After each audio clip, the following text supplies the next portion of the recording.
Salut à tous, aujourd'hui je suis dans la petite ville de Châtellerault où se lance le départ du Gravel Fever qui compte pour le championnat de France de gravel, le premier championnat de France de gravel. Alors moi je m'élance avec mon ami Mathieu qui est juste là derrière sur l'épreuve 80 km qui ne compte pas bien évidemment dans mon cas pour le championnat de France de gravel. Et pour la petite info, j'ai été invité par Hugo de Gravel Passion qui m'a permis de venir sur l'événement. Donc vous retrouverez aussi cette vidéo à mon avis sur son site. Voilà. Les catégories U19 et U17 vont bientôt partir. Nous on part un tout petit peu après. Et puis générique et on se retrouve juste après.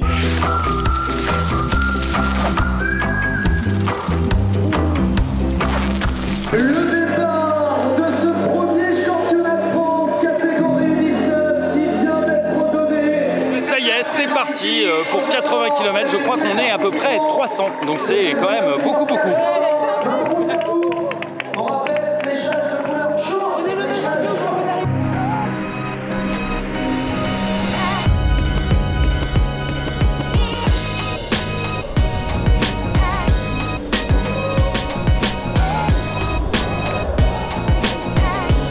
On n'est pas rendu à cette vitesse-là. Hein.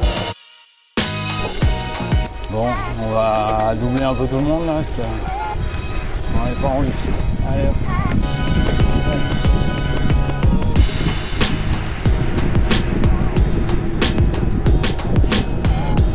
Allez, parce que si on reste derrière,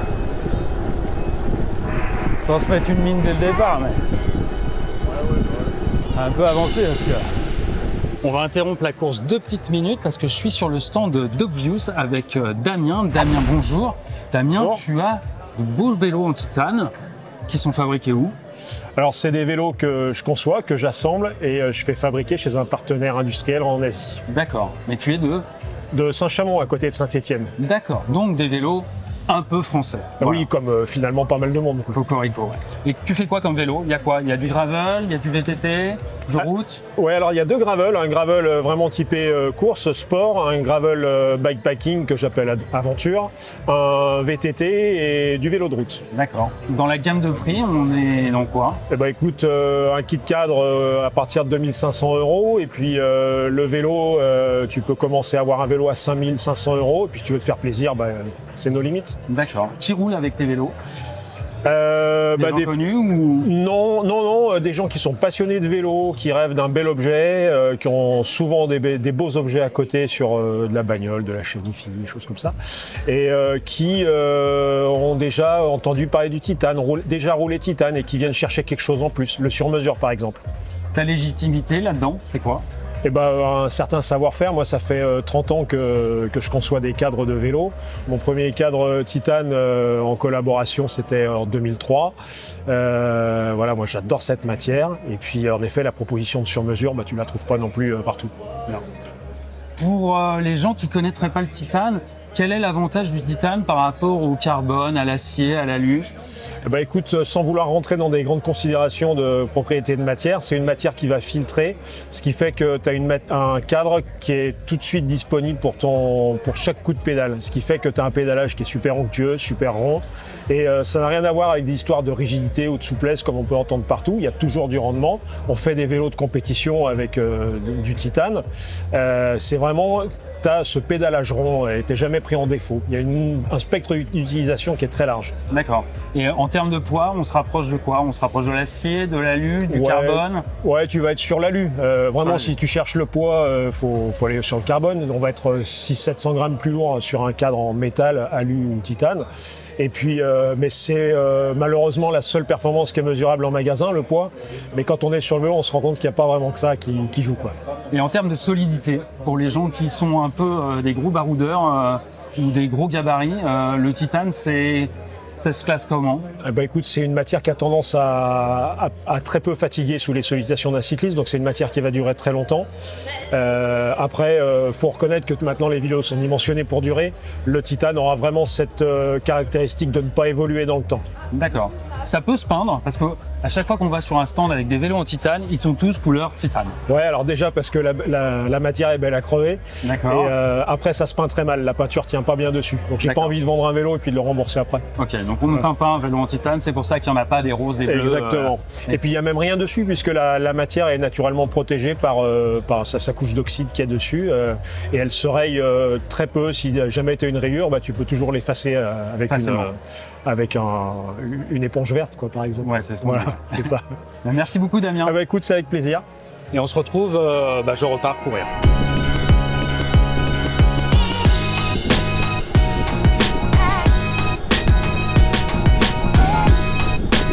Ah, mon GPS me dit que je suis en condition de forme passable. Ça commence mal. Oh, je déteste le sable. Le sable comme ça. C'est un peu sableux comme ça. Ah, c'est chiant ça. Ouais, Flo, il y a un coup, il y a un... Stratégie de course avec Mathieu. On double tout le monde au début pour se faire doubler à la fin. Voilà. T'es d'accord? On va essayer. Bon, se faire doubler à la fin, c'est pas compliqué ça. Ah. Yes. Les bières, c'est là? Non, c'est pas là. C'est pas des bières? Il y a le barbecue, il y a le barbecue. Barbecue, c'est quoi? Brochette? Bon bah voilà, 26 km, on arrive au premier ravito. Il y a beaucoup de ravitaux sur ce 80. C'est assez étonnant. Et derrière moi, il y a un petit château. Je sais pas si on voit quelque chose. Voilà, je sais pas où on est. On est à... Ah, c'est le château d'Issey, voilà. Il y a l'Odyssée aussi qui coule au robinet. Et leur château. Voilà, l'Odyssée. Bon, ok. Voilà. J'en ai encore plein la bouche. Premier ravito. On n'a pas traîné avec Mathieu. Parce qu'on n'est pas là pour rigoler. On interrompt encore la course une petite seconde. Je suis avec Pierre Arnaud. Pierre Arnaud. Salut Chirou. Sylvain, Ça va? c'est un plaisir de te revoir. Qu'est-ce qu'il y a comme nouveauté cette année? Alors, on a notre vélo de gravel race, c'est pour ça qu'on s'appelle est là. Il s'appelle le Allure. Allure. Parce qu'on Pourquoi pense- allure? Parce que c'est important de rouler avec une bonne allure. Avec une bonne allure. C'est-à-dire vite et avec élégance et style. D'accord. Et Donc qu'est-ce c'est qu'il y a de un très particulier? Alors c'est notre premier vélo en tout intégré. D'accord. Ok. C'est un vélo vraiment orienté gravel race. On peut aussi faire du all road avec, puisque bon, en termes de géométrie et programme, c'est assez voisin, on va dire aujourd'hui. Donc l'équiper avec des groupes de route, D'accord. en 2-12 et également des roues typées route, hein, en D'accord. 28 mm. On peut tout faire comme d'habitude chez On peut Chiro. tout faire. Voilà. Et celui-ci, alors sa spécificité, c'est une position agressive gravel race. Aujourd'hui en gravel race, on roule vite, donc faut rouler aéro, faut rouler très très étiré au niveau du corps. Ouais, d'ailleurs, on roule très vite. Le temps là pour le 80 km, les jeunes, là, U19, je crois qu'ils ont mis moins de 2h32 ou un truc comme ça, ce qui est assez ouf. Ouais, Peut-être on va roule voir. sur des plus de 35 de moyenne hein, environ en général. Je ne sais pas comment ils font, mais bon. Donc ouais, ça roule très très fort. Donc il faut des vélos qui permettent la position. Nous, notre concept, c'est d'essayer d'avoir cette position-là, mais de rouler avec un peu plus de capacité à franchir des zones cassantes. D'accord. Donc ça, on l'achève avec notre géométrie. Et pour autant, essayer d'avoir toujours un vélo qui ait beaucoup de rendement dans les bosses. D'accord. Et donc ça, c'est aussi la géométrie plus la partie arrière qui va nous permettre de le faire. Donc qu'est-ce que vous avez changé? Vous avez raccourci On a changé les ratios du triangle avant, triangle arrière. En gros, on a une géométrie assez sloping. Et donc, bon, c'est un savant dosage, hein, toutes ces choses-là par rapport Bien sûr. aux autres géos de nos autres vélos. Et donc, on a un vélo il a été beaucoup testé par la presse européenne avec des très bons commentaires parce qu'il a un très bon rendu au pédalage et il délivre beaucoup de confort. Il est très à l'aise dans les zones cassantes. On peut passer du combien à l'avant et à l'arrière? Alors, avec la fourche Envy, on passe du 40-44 à l'avant. D'accord. Et par contre, avec notre fourche Titane, on va passer du 54-55. Ah ouais, Ok, donc du gros boudin, quoi. Et à l'arrière, on 45-47. 45-47. Ah, ok. voilà, donc c'est à C'est peu un- près les standards du gravel race aujourd'hui. C'est un kit cadre qui démarre à combien? Alors avec la fourche Envy, on est à 3005 et avec notre fourche Titane, on est à 3009. D'accord. Voilà. Et qui court sur... Alors on aura Yannick Lutz qui courra en 50-54 demain. D'accord. Qui a fait pas mal de gravelman, des choses comme ça, qui aime bien aller se donner sur ses parcours. Ou pas? J'en sais rien parce que les niveaux sont complètement nouveaux. C'est le premier championnat de France. Il y a des gars qui viennent de la route, de partout. Donc je pense qu'il va y avoir un niveau assez relevé. Enfin même très relevé. Ça tabasse. Et ça tabasse. C'est roulant, ça tabasse. Voilà, bon ben on va voir. Et puis il y aura des crevaisons, il y aura des chutes, il y aura des choses comme ça. Donc c'est totalement imprévisible. On ne sait pas du tout. On veut juste qu'ils prennent du plaisir et puis qu'ils s'amusent avec le vélo. Bon bah super. Et qu'ils nous donnent du rendu. Voilà. Merci à toi. Ben, je t'en prie. À bientôt. Salut Sylvain. Et on retourne sur la course.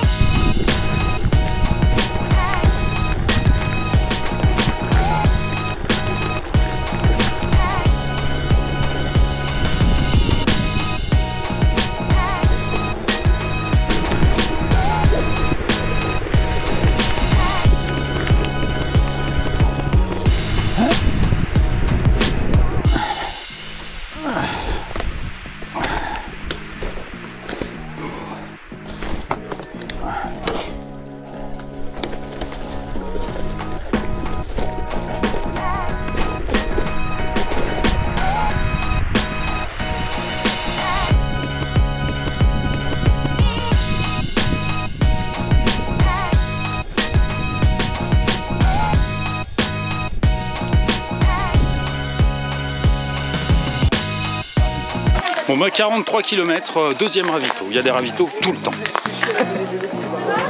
Magnésium.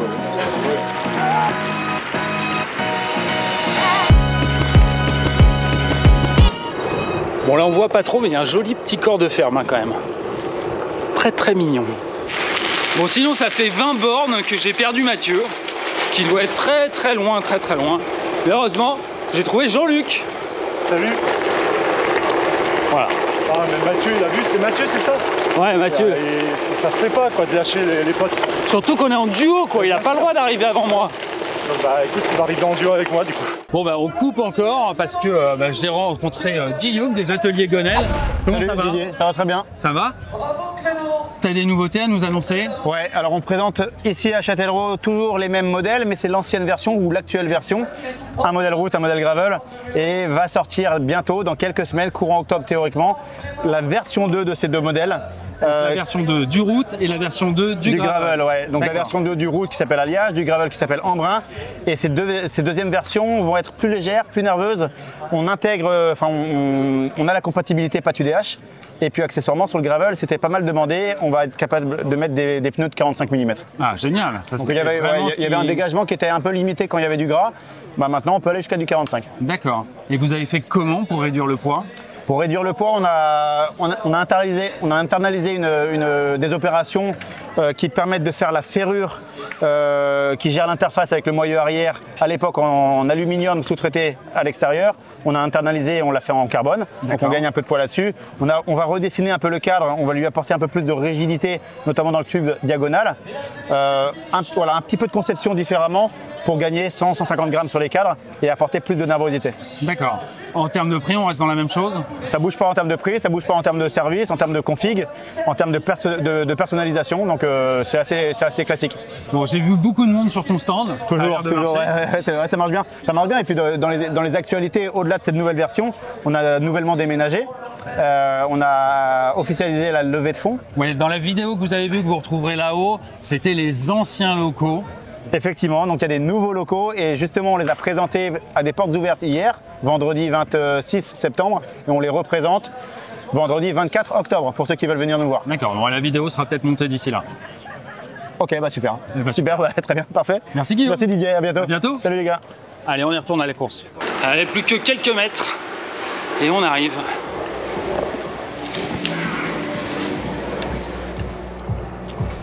En fait, le village est là-bas. Bon ben voilà, bravo. Merci à toi, Sylvain. Merci, c'était cool. C'était cool. Cette petite fin de parcours là. Ouais. Toujours sympa de trouver quelqu'un sur la fin. Ah, c'est clair, mais on est plus fort. Oh, Sur certains plus points. fort à deux. Hein. C'est clair. Ce Gravel Fever, c'est terminé pour moi. J'espère que ça vous aura donné envie d'y participer peut-être l'année prochaine et de participer aux épreuves. En tout cas, moi, je vous laisse, c'est un peu bruyant, je vous laisse avec des images du salon en musique et on se dit ciao!